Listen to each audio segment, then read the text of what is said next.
আমি এই সাতের দাগ দিয়ে কিন্তু অঙ্কগুলো সলভ করব। এই যে অঙ্কগুলো আজ আমি করে দেখাবো এইগুলো শুধুমাত্র কি কম্পিটিটিভ এক্সাম যারা দিচ্ছ বা দেবে শুধুমাত্র তাদের জন্য এটা কিন্তু প্রযোজ্য। তো প্রথমে দেখি এই যে 8 দাগের অঙ্ক রয়েছে, এই সরি 7 দাগ দিয়ে শুরু হবে। তো কি বলছে দেখো, যে 6535 টাকার 10% হারে 6 বছরের সুদ কত। দেখো আরেকবার পড়ি আমরা, যে 6535 টাকার 10% হারে 6 বছরের সুদ কত। তো এইখানে যেটা বলা হয়েছে যে 10% হারে সুদ। তো এইখানে দেখো দেখো এই যে সূত্র রয়েছে এই সূত্রে কিন্তু আমরা অঙ্কটা করবো না। এই সূত্রে যদি আমি অঙ্কটি করি তো আজকে আমরা এই অঙ্ক কিন্তু আলাদা টেকনিক করব। তো প্রথমে দেখি কি আছে, যে এখানে বলা হয়েছে যে 10% হারে, এখানে বলা হয়েছে 10% হারে সুদটা। তো কত বছর বলেছে? এক বছর। 10% হারে সুদটা বলেছে এক বছরে। তো অঙ্কটাতে বলছে যে 10% হারে 6 বছরের সুদ কত। তো আমরা এখানে দেখতে পাচ্ছি কি, যে 10% হারে এক বছরের, এটা দেওয়া আছে এক বছরের সুদ। তো আমরা লিখতে পারি যে 100 টাকায় যদি 10 টাকা সুদ হয়, এখানে যদি আমরা আসলটা ধরি যে 100 টাকায় সুদ হচ্ছে 10 টাকা এক বছরে। তো বলা হয়েছে কত, যে 6 বছর। তো 6 বছরের সুদ কত হবে?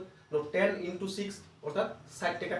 তাহলে 100 টাকায় যদি 60 টাকা সুদ হয়, 100 টাকার সুদ বলছে 60 টাকা।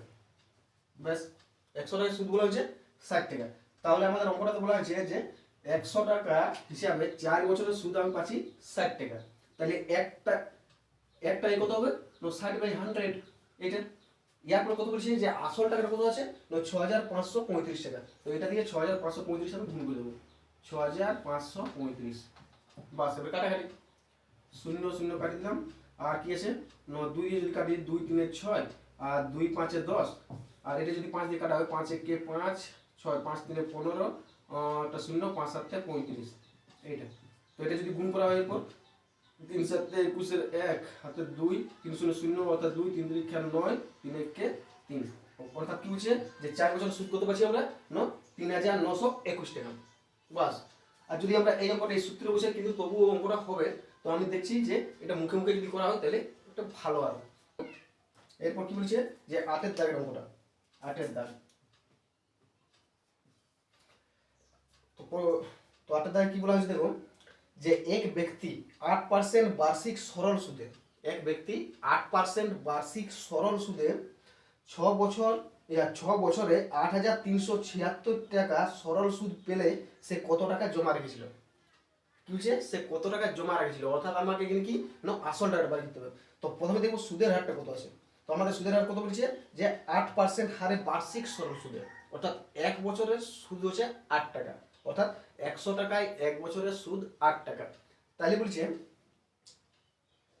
যে 6 বছরে বলেছে কত হবে, 6 বছরে 8376 টাকা সরল সুদ পেলে, এটাও কিন্তু একটা সুদ। তাহলে 100 টাকায় যদি 8 টাকা সুদ হয় সেটা এক বছরে, তাহলে কি বলছে 6 বছর কত হবে? 6 8 48 টাকা, 48 টাকা সুদ। তাহলে এটা একটা সুদ। আর বইয়ে আরেকটা সুদ বলা হয়েছে কত, যে এটা বলা হয়েছে 8376 টাকা। তো এটা সুদ। তাহলে এখানে লিখেছি 8376 টাকা। এটাও একটা সুদ, এটাও একটা সুদ। তো এইবার কি বলছে, যে 1 টাকায় কত, অর্থাৎ এটা হয় কত হবে? 48। এবার আমরা আসল কত ধরে নিয়েছি, আসলটা ধরেছি আমরা 100 টাকা। তো এই 100 দিয়ে গুণ করে দেবো, বাস অঙ্ক শেষ। 100 দিয়ে গুণ। তো কাটাকাটি করি যদি 12 12 4 48, মানে অর্থাৎ 12 4 25 100। বাস, এটা যদি কাটি 12 দিয়ে, তো 12 এটা হচ্ছে 698, 698 এটা। তো এবারে এটা গুণ করলাম, তাহলে এই দুটোকে যদি আমরা গুণ করি তো কত আসবে? 17450, 17450, অর্থাৎ আমাদের আসলটা কত হচ্ছে? 17450 টাকা। নেক্সট দেখো, এরপর আমাদের 9 দাগে যে প্রশ্নটা রয়েছে, এখানে বলা হয়েছে যে অনিল বার্ষিক 9% হারে, বার্ষিক 9% হারে 3 বছরের জন্য কিছু টাকা বিনিয়োগ করে সুদে আসলে 19050 টাকা পেল, সুদে আসলে পেয়েছে। তাহলে কি হচ্ছে, যে 9% হারে এক বছর কত, এখানে বলেছে 9%, 9% সুদের হারে। তাহলে অঙ্কটা কি বলা হয়েছে, যে 9% সরল সুদে। তাহলে 100 টাকায় সুদ যদি 9 টাকা হয় সেটা এক বছরে। তো এখানে বলা হয়েছে যে 3 বছরে। তো 3 বছর কত হবে? 3 না 27 টাকা। তাহলে 27 টাকা 100 টাকার করে কিন্তু, হ্যাঁ। তো তো এইবার কি বলছে এখানে দেওয়া আছে একটা সমৃদ্ধি মূল 19,050 টাকা। তাই তো আমরা এই সুদের সঙ্গে এটা কি এটা সুদের টাকা, এটা হচ্ছে সুদের টাকা, তো সুদের টাকার সঙ্গে আমরা সুদের টাকা ইকুয়াল করতে পারি বা সমান করতে পারি। কিন্তু এখানে বলা হয়েছে কি যে সমৃদ্ধি মূল, অর্থাৎ এর মধ্যে কি আছে সুদ আছে আর আসল টাকাটা আছে। তো আমরা বলতে পারি এখানে, তো এইটা কি ছিল 27 টাকা, ওই তো এখানে আমরা আসল কি ধরেছিলাম, এখানে আসল টাকা ধরেছিলাম 100 টাকা। তো এটা যদি 100 টাকা এটা সমৃদ্ধি মূল করে 100, তাহলে 100 আর 27 যোগ করলে আসবে 127 টাকা, 127 টাকা। তো এখানে আমাদের সমৃদ্ধি মূল হয়ে গেল আমাদের 127 টাকা। আর এইখানে যেটা আছে এটা কি বলছে যে ইকুয়াল কি করতে পারি সমৃদ্ধি মূলটা যে 19,050 টাকা, 19,050 টাকা। তাহলে একটাই কত করতে পারি মানে তো ভাই 127। এইবার দেখো এখানে আমি আসল কত ধরেছিলাম 100 টাকা, তো এখানে লিখতে পারি যে আসল 100 গুণ, তো এটা যদি কাটা হয় 127 আর যদি 150 এটা এটা তাহলে কি হবে আমাদের উত্তরটা আসল টাকা কত আসছে 150 সঙ্গে যদি এটা গুণ করি তাহলে 15,000, একটা দুটা তিনটা শূন্য বাস। দেখো 10 টাকা কি বলেছে দেখো যে 1 টাকায় 4 বছরের সুদ বলছে 0.40, 1 টাকা হিসাবে 1 টাকা হিসাবে 4 বছরের সুদ বলছে 0.40। তাহলে লিখি এবার যে 0.40 বলছে, এটা হচ্ছে কত না 1 টাকার করে। তাহলে কি বলছে যে এটা হচ্ছে আমার 4 বছরের সুদ, এটা হচ্ছে 4 বছরের সুদ। তাহলে 1 বছরের সুদ আমরা কত পাবো না 1 4 দিয়ে ভাগ করব 4 10 40 মানে 0.010 এটা। তো এটা আমরা কার উপর পেলাম না 100 টাকার করে। তো আমরা এটা কি করতে পারি বাই 1 এ কত গুণিত 100 কত, এটা যদি করি তো সমান কি হবে 10, এই সরি এটা 0.0 তাহলে কি আসবে না 10, তাহলে 10% হার সুদ। তাহলে আগে কি ছিল না 0.40 ছিল যে আমার সুদের হার বেড়ে গেল কত না 10% হারে। তো এইবার অঙ্ক বই কি বলেছে দেখো 450 টাকা 2 বছরের সুদ কত হবে, 450 টাকায় 2 বছরের সুদ। এখানে আমার টাকার কত বলেছে 450 টাকা। তো 450 টাকা তাহলে এখানে কি 10% ধরে 100 টাকায় যদি সুদ হয় 10 টাকা, তাহলে এখানে আমি কটা পাবো 100 না এখান থেকে আমি 4টা 100 পাবো, 4টা 100। তো 4টা 100 মানে কত 4 10 40, তাহলে এটা 40 হয়ে গেল। আর কি করতে পারি এই যে 5টা আছে 5টা যে 50 টাকা আছে পড়ে, এটা তো আমি 400 টাকার করে সুদটা পেলাম 40 টাকা। আর এই যে 50 টাকা আছে তো 50 টাকা সুদ কত হবে 5 টাকা। 100 টাকায় সুদ যদি হয় 10 টাকা তাহলে 50 টাকা সুদ কত হবে 5 টাকা বাস। তাহলে 40 প্লাস 5 সমান 45। তাহলে এই হচ্ছে আমার কত না 1 বছরের সুদ। বইটাতে কি বলা হয়েছে যে বইটাতে বলেছে যে এত টাকার 2 বছরের সুদ কত, তো 2 বছরের সুদ কত 45 ইনটু 2 সমান 90 টাকা বাস শেষ হলো। এখন আমরা চলে আসছি যে 11 দাগের যে প্রশ্ন রয়েছে সেটাতে। তো কি বলছে দেখো যে অনুরাগ 56,500 টাকা 12% সরল সুদে 3 বছরের জন্য জমা রাখবে। তাহলে কি বলছে 56,500 টাকা 12% হারে 3 বছরের জন্য বলছে জমা রাখছে। তো এখানে কি বলা হয়েছে যে সুদের হার 12%।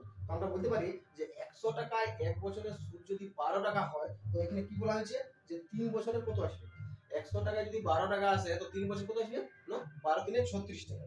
তো এখানে কি বলছে তাহলে আমরা এখানে কি পাচ্ছি তো সুদটা আমাদের হয়ে গেল 36 টাকা। এইটা এরপর বলা হয়েছে যে 3 বছরের শেষে সুদে আসলে কত হবে, 3 বছরের শেষে সুদে আসলে কত হবে। তাহলে এটা আমরা কোথায় পাচ্ছি না 100 টাকা। এই যে তাহলে 100 টাকায় 3 বছরের সুদ পাচ্ছি আমি 36 টাকা। এইটা একটাই কত আসবে না 36 বাই 100 এটি বাস। এরপর কি বলা হয়েছে যে আসল কত বলা হয়েছে না 56,500 টাকা। তো এটা যদি আমি 56,500 দিয়ে গুণ করি তাহলে কিন্তু আমার উত্তর চলে আসবে 56,500। এই দুটো শূন্য এই দুটো শূন্য, তো এটা যদি আমি গুণ করি 36 আর 500 56 যদি গুণ করা হয় সরি 565,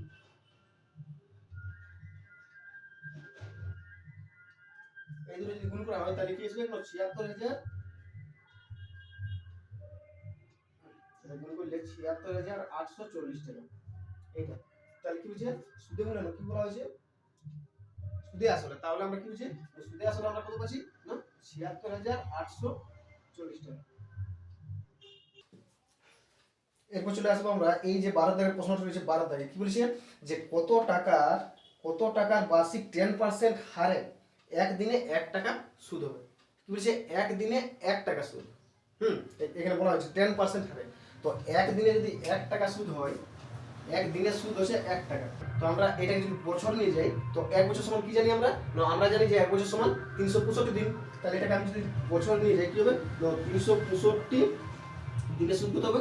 না, একদিনের সুদ হচ্ছে 1 টাকা, 365 দিনের সুদ কত হবে? না, 365 টাকা। তাহলে লিখতে পারি 365 টাকা। একদিনের সুদ যদি 1 টাকা হয়, 365 দিনের সুদ কত পাবো আমরা? না, 365 টাকা। এরপর যদি আমি এই সূত্রটা বসে কি হবে দেখো, কি বলেছে এটা যে আই কি বলা হয়েছে 365, এখানে সূত্রটা বলা হয়েছে 365। আর কি বলছে পি দিয়ে আমরা জানি না কত আছে, তাহলে পি গুণিত সময় কত বলছে? না, 1 বছর, তাহলে 1। আর কি বলছে আর কত? না, 10% হারে, তাহলে 10/100। এখানে একটা তোমরা জিনিস দেখবে যে এখানে 1 লিখলাম, কেন লিখলাম? না, এখানে আছে 365 দিন। তো 365 দিনের সুদ হিসাবে আমি এটা লিখেছি, লিখতে পারি যে 1 বছর। তো যদি কাটিয়ে রেখে একটা শূন্য এই একটা শূন্য, তাহলে কি আছে এদিকে? 365 আর 10 যদি গুণ করি কত হবে? 3, 6, 5 আর একটা শূন্য, এত টাকা। এটাই অ্যান্সার। আসল তাহলে কত? 3,650 টাকা। এরপর আমাদের 13 থেকে বলা হয়েছে যে বার্ষিক কত হারে 6 বছরের সুদ, বার্ষিক কত হারে মানে সুদের হার চাইছে যে কত হারে 6 বছরের সুদ আসলের 9/25 অংশ হবে। আসলে 9/25 অংশ এইরকম যদি থাকে যে 9/25 অংশ বা কিছু, তো এই নিচে যেটা থাকে এটাকে আমরা কি ধরতে পারি? না, আসল টাকা ধরবো। এটা যদি পি ধরি, এটা কি হবে? না, আই। নিচেরটা কি যদি এই ভগ্নাংশের আকার থাকে সেটাকে আমরা কি করবো? না, নিচেরটাকে আসল টাকা ধরবো আর উপরেরটাকে সুদ ধরবো। তো যদি টেবিলের সূত্র বসে কি হবে? না, আই সমান কি ধরছি? না, 9। তাহলে 9 সমান কি লিখবো? পি কত বলছে? না, পি বলেছে 25 সেকেন্ড, তাহলে 25। সময় কত বলছে? এখানে সময়টা বলা হয়েছে 1 বছর, না কত? এই সরি 6 বছর, তাহলে সময় হচ্ছে 6। আর কি বলছে? আর এর মান কি বলা হয়েছে? এখানে কিন্তু আর এর মানটা বার করতে বলা হয়েছে, তাহলে এটা r/100। তাহলে 25 4 এ 100, 2 2 4, 2 3 6, এবারে 3 3 9, তাহলে 3 সমান আর। তাহলে কি হলো? সুদের হার আমরা কত পেলাম? না, 3%, অর্থাৎ সুদের হার হচ্ছে আমাদের 3%। বাস।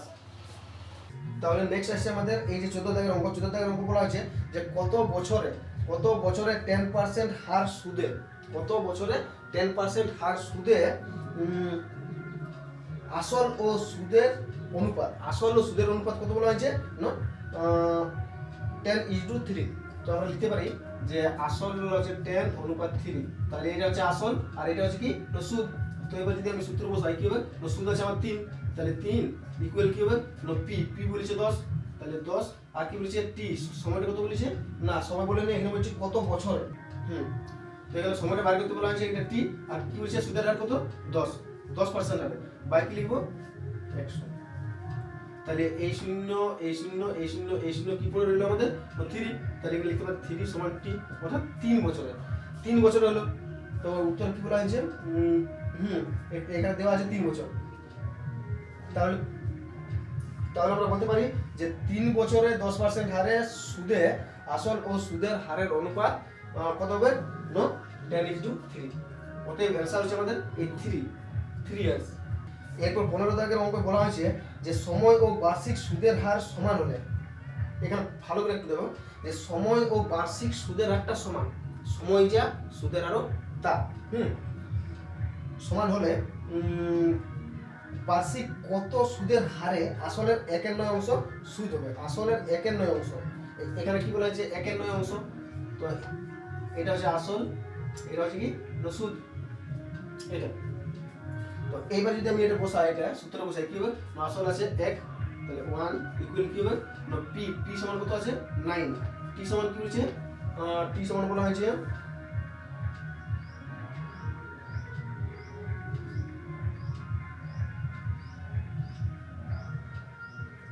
হ্যাঁ, এখানে টি এর কিন্তু মান দেওয়া নেই, এখানে কি বলছে? সময় আর সুদের হার, সময় ও বার্ষিক সুদের হার সমান।